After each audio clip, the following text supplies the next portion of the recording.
This should be. Hold on. It says for Lion.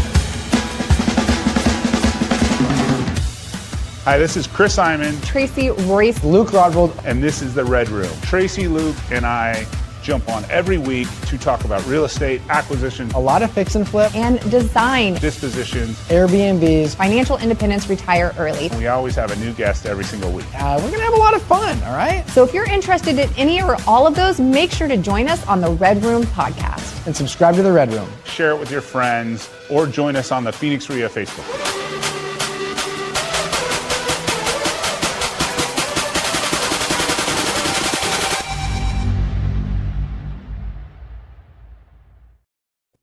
Voila! Clearly, my VA has added our intro into the. I feel famous. What the heck? That's Come on, amazing. that was beautiful. We all need that hype. Let's go. Yeah, so I just hit the go live button, and now we get a little intro. Wow! Heck yeah, boys.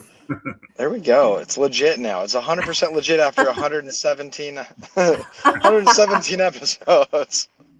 By 200, you'll have on like a shirt that has, sleeves and. I wouldn't go that far, Oh, Tracy. okay. Yeah. You're pushing it. So thanks everybody for jumping on. This is our weekly show, as always, as part of the Phoenix RIA, and then obviously on my YouTube channel and Luke's YouTube. Do you even look at your YouTube channel, Luke? I'm just curious. Absolutely, I do. So All the time. So today we have, we obviously talk about different stuff, and then, I'm actually in the middle. I'm going to admit my own faults. I'm in the middle of a sale. I did everything wrong on my own flip. So I just thought it was a good idea. So guy that's been in the business for 25 years just screws up. So I'm traveling back and forth to Florida. I just tell my contractor, hey, you're a good contractor. You do a decent job. Just go ahead and do this. And I didn't pick out the stuff in the showers. Like he put some checkered showers in the bottom of my shower. Tracy saw it last week. And just, so still, I'm in the business for 25 years. I get complacent and I could just flat make a mistake. And I've got a house listed, and I listed it in June prior to the pool being done. I just thought people would get some vision. I'm like, I don't want to list in September. So right. I didn't get a whole lot of action over the summer because the pool wasn't done. And then it sat there. And now I'm getting like people saying, this has been on for whatever, 180 days. You get those comments, and it just, and I got like 5 showings. I may actually get an offer today, but it's just a reminder that if you're not paying attention, you can screw up. Like you got to pay attention every single time. So that is very true.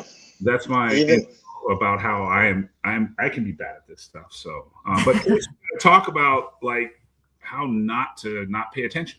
So. Yeah.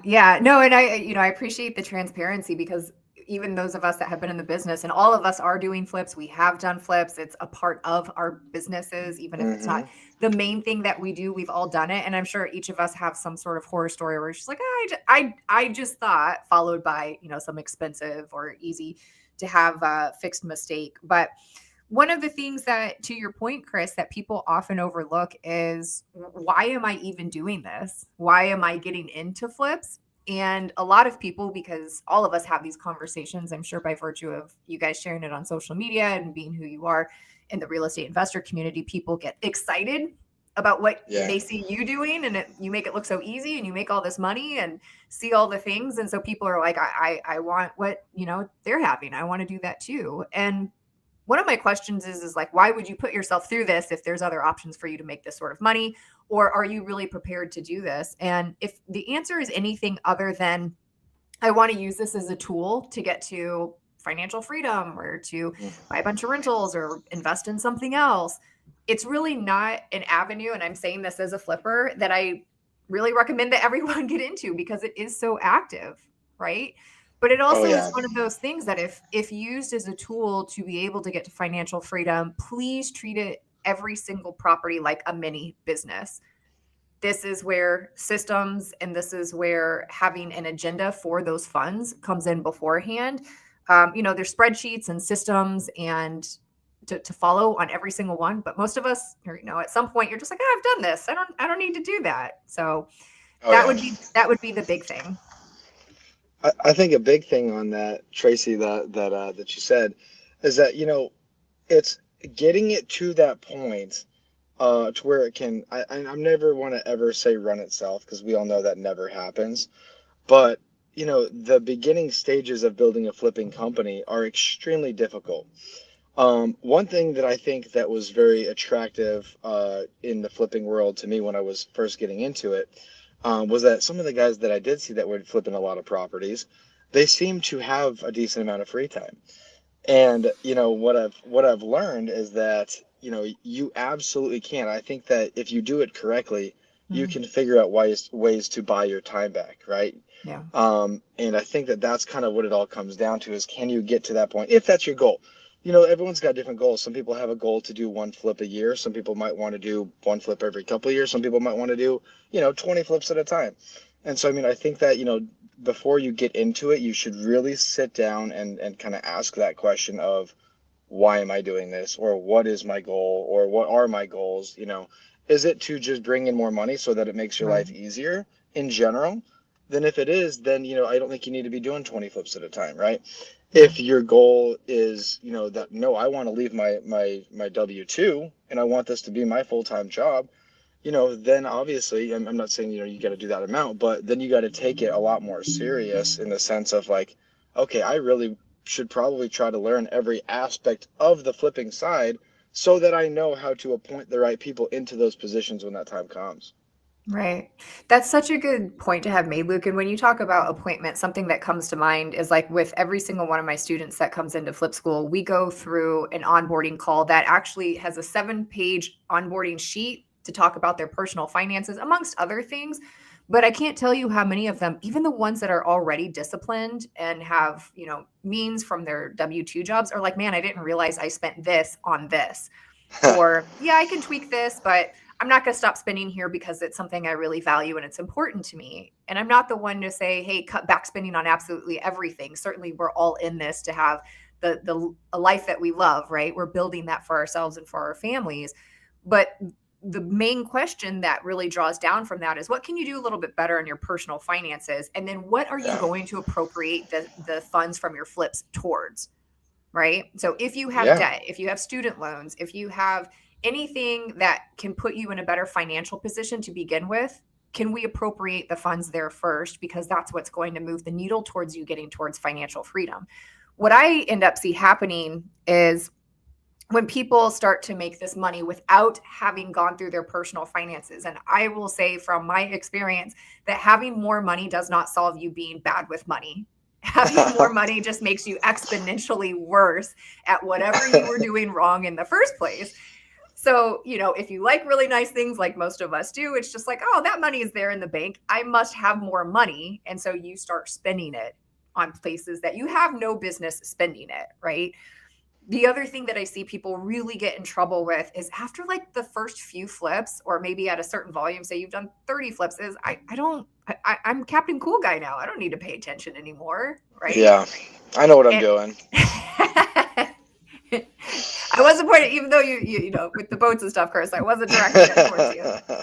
But yeah, I mean, that can happen to any of us. But the bigger point I'm trying to make, along with the really solid point that Luke made, was just, what are you going to do with the funds from this? Because the more you have a handle on your personal and business overhead, it makes it so much easier to think forward with, what am I going to do with this $40,000 to $100,000 that I'm about to make on this flip? Can I buy my time back? Can I pay off the cars? Can I pay down or pay off a house? These chunks of money that I have to spend every month, such that I have to trade my time to pay the bills. Now, if I don't have those bills anymore, what does that do for my bandwidth? And that doesn't take a lot. Back when we got started, it took double or triple the inventory that it does now to get the sort of profits that you can make on one house. So for those of you that, you're thinking, well, I have a full-time job, or I don't want to do this full-time, you really don't. I mean, gosh, even if you did one property a year and made $30,000 to $50,000, that's a lot of money for anybody. If you do want to start scaling up, certainly there is more consideration that goes into that. But the point I'm trying to make, I guess, is to Luke's point about what is it that you plan on doing with those flip Yeah. funds? How can you get your time back? And then ultimately, what do you plan on doing with flips? So you're going into this as a business with a direction, not just, am I going to look freaking cool on Instagram because my before and afters are sick and I don't even know if I'm profitable or not, to be honest. Right. Oh yeah. I think something that's really cool about flipping as well, that you know what you just mentioned, is say you do one flip a year, and say you really cherry pick it, right? Let's say that you make sure that it is like a good one, that you're not just trying to jump on the first thing that moves. You really wait for one, you get some advice from or if you have a mentor or something, who says, yeah, I think this could be a good one for you. And then you kind of get some advice on how to run the flip and everything. Say you can make 50 grand. If, like you said, if you make 50 grand on one flip, say you do that a year, that's 4,800, about $5,000. I mean, that's yes, no, it's 4,000. I'm sorry. It's 4,000 a month though. But I mean, you're adding $4,000 to your bottom line every single month, given you're going to have taxes and you're going to have stuff like that that's going to come out. But again, just in general, think about how much $4,000 a month, adding that to your income, in general, that's going to change a lot of people's lives. I mean, it really does. That's the difference between, if you're, say living paycheck to paycheck. That's the difference on if you want to send your kids to private school. That's the difference of you want to take that quarterly vacation with your family. I mean, that is a very, very large amount of money for the average American. And so that's where it is. It can be life changing when you do get into flipping, and if you really kind of spend your time on it, take it serious, and you can hit the ground running with it.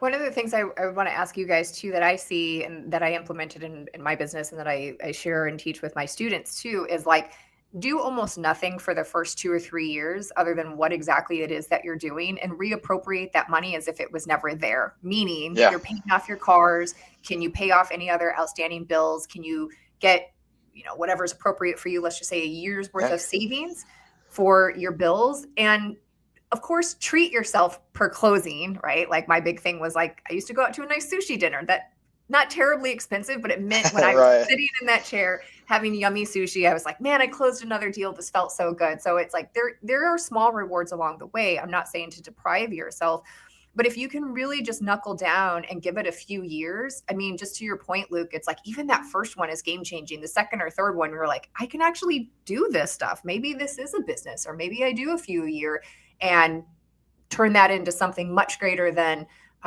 it would take me to do, and what other sort of savings or investing that you're doing. Right.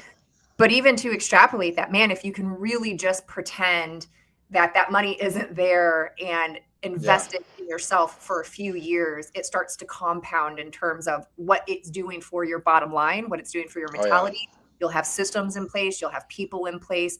I'd say after year 3 is when everything absolutely can change. What's your thoughts on that? Well, I like what you kind of said, but like what I kind of do is like if I do a couple flips, then I kind of make the cash like my down payment. Like who wants to sleep without down payment money out of like monthly cash flow? I mean, unless you got an excess amount of monthly cash flow. But let's say you did 2 flips and you made 100 grand. Maybe the third one you keep and you buy it with $100,000 down, you remodel it, and when you refi it, then like you're actually going to probably have a property that is nice, that cash flows, that does all the stuff. And then if you did that over a 20, let's say you stayed in the corporate world for the whole 20 years, honestly, you'd have 10 houses. And then the one you started with would only have 20 years left, assuming you had 30-year mortgages. Right. Right. I'm with Chris as well. That's been the name of the game for me. Yeah. I've just every dollar off of a good flip just goes straight back into more real estate. Yep. Just long term. I just go everything long term. I'm saying like long term investments. It's always buying real estate, but again, as you know, with us, what we're kind of heavy on is Airbnb.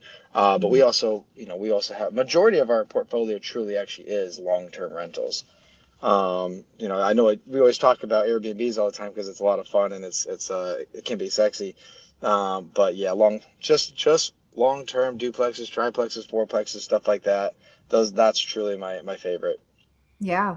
Yeah. And that's the exact same pattern that I followed as well. And the point of the 2 or 3 years is also just to say, like, can I just live kind of like I'm broke and not try to be flashy and just Yeah. reappropriate this towards, it depends. If you have a ton of debt, it's going to take you a lot longer. If you have a large family, and it's like you might want to have more savings in the bank. If you're single and you can hustle and just put all that back into real estate, it can happen sooner. I just like to sort of set a precedence of or suggestion to people like, hey, just give this stuff a couple years, keep reinvesting in yourself and into properties. And depending on what their personal finances are, the timelines can be different. But people want to be given the easy answer and like I want to see this happen overnight, not understanding, well, it takes a few years. It can take years to really start to see things be put in place. But man, if you just even buy one rental a year, like Chris said, or you buy, do a few flips a year and buy one rental, that's absolutely game changing. Again, I just want to go back to the point where people get egotistical about it. They're like, well, now I need that Rolex. Now I need to start spending on all this, not realizing that even if you've done 10 flips really well, if you go out of what your normal scope is, you can lose the majority of all of that. Or if you don't put it into something that's giving you your time back, like rentals or something else that gives you some sort of dividend, you're only as good as your last flip. And that goes for wholesalers and agents as well. Man, you can be a top producer, but what is that really doing for you being able to reach financial freedom? So, the whole thesis of Flip School is essentially like, what are you doing with this money that you're making from flips? Each one is a business. Extrapolate as much profit as you can, put out a really good product, but how are you building a life you love through flipping properties, even if it's just one at a time? Right. I love what Chris said too, is that, on your very first flip, you don't go put that into a rental property. Because the thing is that, the difference early on in the game of when you're getting started, the difference of having an extra 50 grand in your bank account and maybe being able to breathe quite a bit easier versus having that one rental property that's making you $250 a month. Right. You would much, much rather have that 50 grand in your account to let you continue to try to grow and to learn about what you're doing versus having, that, again, that $250. Okay, is it nice? Yes. At the same time, you're still going to have problems come up with it. You're still going to have, tenant issues. That's just how life works. But I mean, again, like, just make sure that you're buying, make sure you're buying these rental properties once, in my opinion, once you're a little bit more comfortable. Right. No, another strategy I did, and I started out doing this a little bit when I was first getting started, but it was like the 2-year lease option, right? So you buy the rental property, then you sell it on a 2-year lease option, and you get like a decent down payment. I was getting like $5,000 to $7,000 down. You get maybe like $100 more in rent. They usually don't, but if they did like actually exercise, then I would just 1031 exchange. I had a decent chunk down because I sold it for like top dollar because it was and then I just 1031 into the next property. And if you're in the business, like, there's going to be another property that comes across your desk, and okay, I'll just grab that one. I'll fix it up. I gain the equity on the 1031. Plus I sold it for retail. I bought discounted. I did a decent job on the rehab, and I just put it back up. And then obviously and then you can't get the call like, hey, the toilet's broken. Yeah. Well, Tracy and I were saying, we don't get those calls, right? Never. It's a dream, Nothing as a landlord is yeah. No, but then Exactly. that just speaks to like whatever it is that you're investing in, whether it's an index fund. I mean, all of us are, in the business, so we're going to stick with mostly real estate, but it just speaks to when I get these chunks of money, what is it that I can do with them to buy my time back? And, there's branches of strategies that you can use from that. But again, guys, for those of you that are thinking about getting into flips, or maybe you've done flips, but you're little wayward or less than visionary about what exactly your dollar should be doing for you, in my opinion, at least, it should be getting you closer, if not really augmenting what your financial freedom looks like. And that's personalized to all of us. To me, it looks like a lot of peace and fun and having assets to retire. In other cases, it might be so you can build another business. It's really personalized to you. But if you are still flipping, or if you're thinking about getting into flipping, just treat every single one like a business and have those funds appropriated. And to that point, sometimes people are still asking like, hey, does flipping still work? Or it seems like a more risky time. You guys probably get those questions. people still want to live in beautiful houses, and especially when interest rates have been fluctuating, prices are up. They really want to just come into, a completely done, beautiful, well done product. They don't want to go out and spend the money on the windows and the new roof and a DIY. I mean, 1 out of maybe 100 people, if that, will want something that they can fix up themselves. But if you are thinking about getting into this, you have to know what you're doing now. You have to know your scope. You have to have a better handle on pricing, go to market strategy. To Chris's point, he was saying, hey, I just did it, threw it on the market. People should have a vision. They don't. They really don't. Yeah. They want to be given a beautifully designed, well-produced house. Are you guys seeing otherwise, or are you seeing that as well?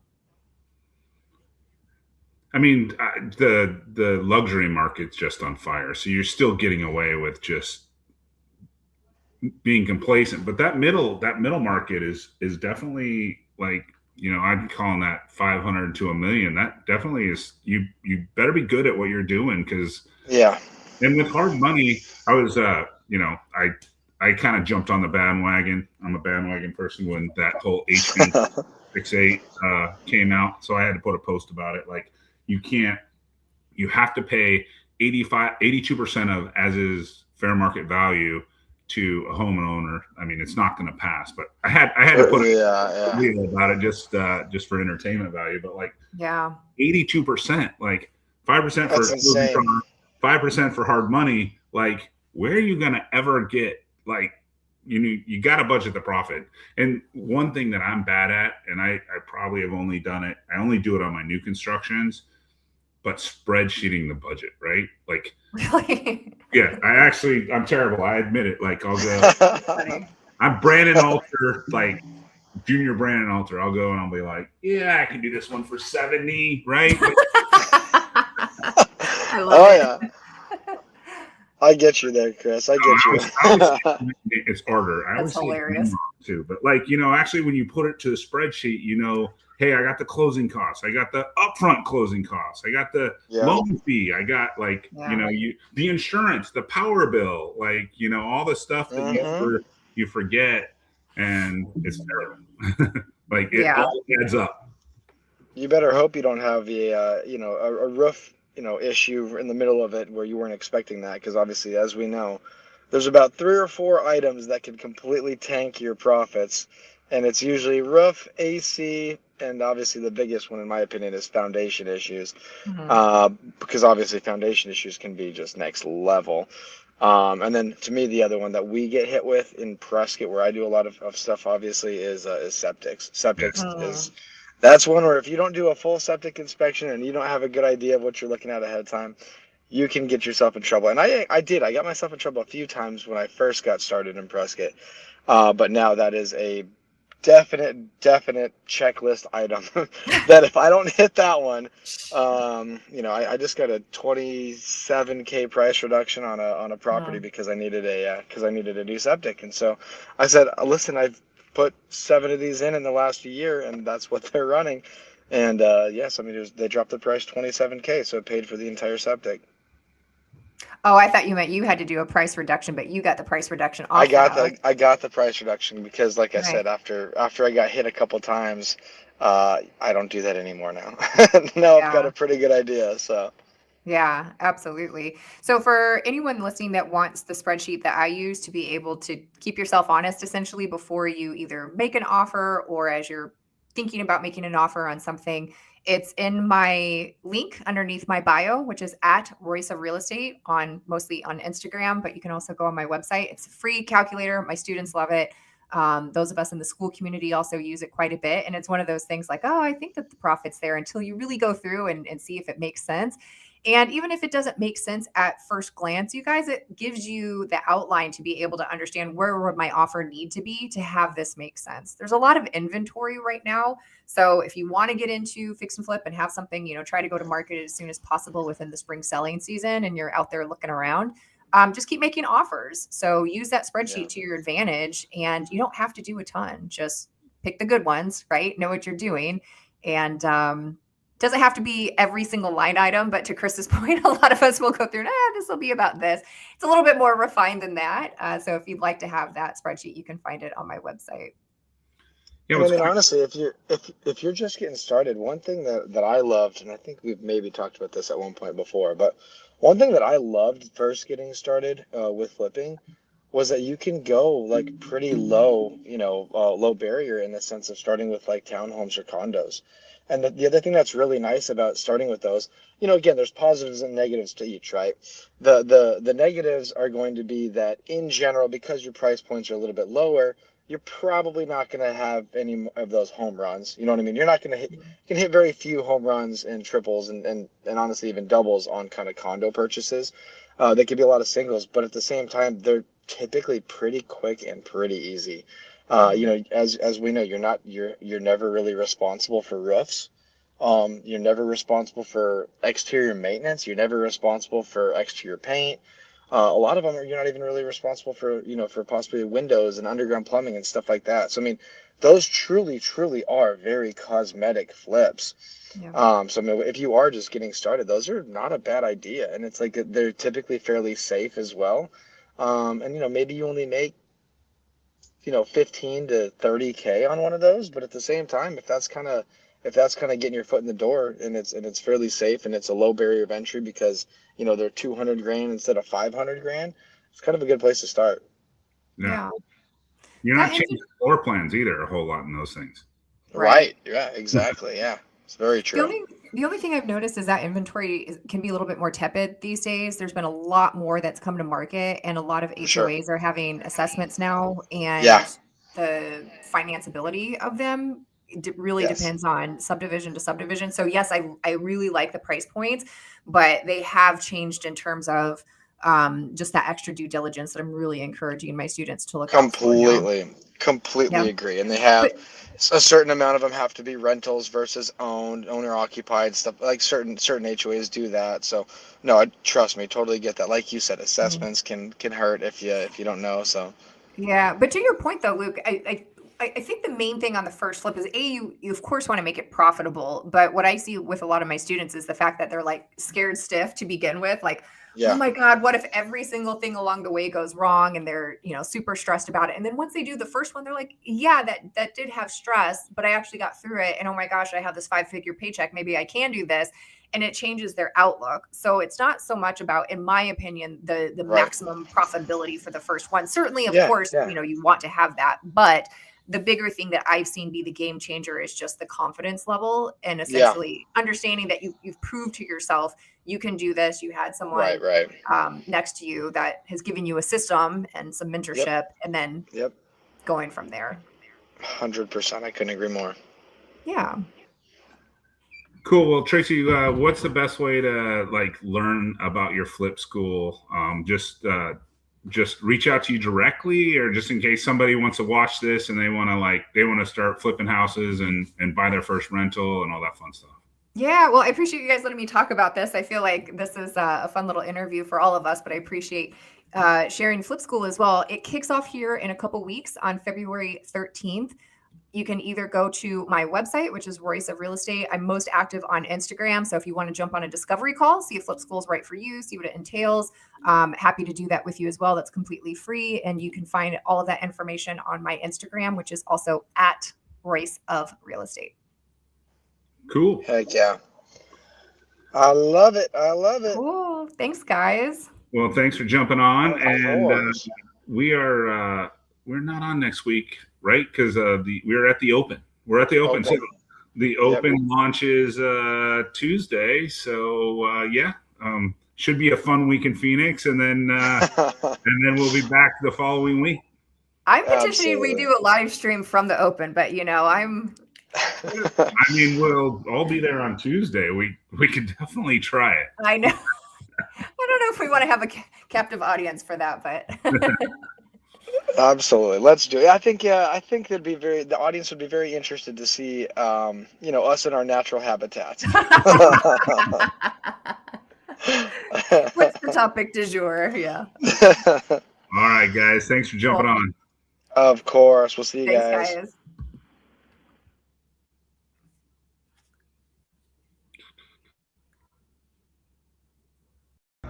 Hey, thanks for watching that episode. And this is the start of your real estate journey. There's over 100 episodes and a bunch of playlists. And please hit subscribe before you move on to the next video.